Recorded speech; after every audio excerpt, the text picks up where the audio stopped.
Well, hey, Christ United, Steve Kipe here. Welcome to My Next 63. Congratulations, you've already successfully gone through the first 3 weeks of the My Next 63 process, where we are learning how to retrain our thinking and renewing our mind, getting rid of the toxic, getting rid of the trash, and focusing on the truth that God has for us. This week, we're going to be focusing on humility. Now, I don't know about you, but I know about me. And for me, humility does not come easy. I like to use who I am, what I've done, and I like to leverage it for my benefit. And I do it all the time, and I think in an honest moment, I'm probably not the only one. You probably have moments like this. You might be the good kid in the family, and you say, Mom, Dad, hey, I deserve a better allowance because I'm better than brother or sister.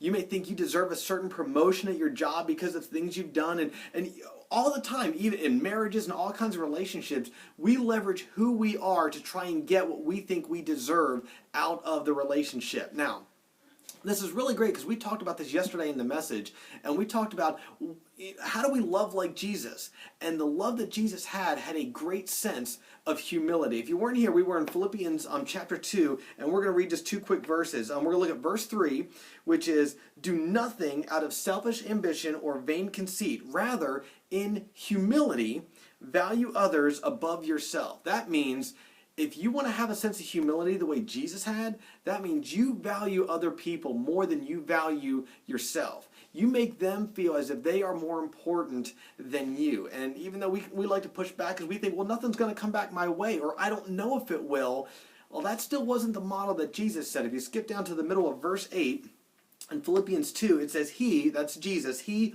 humbled himself.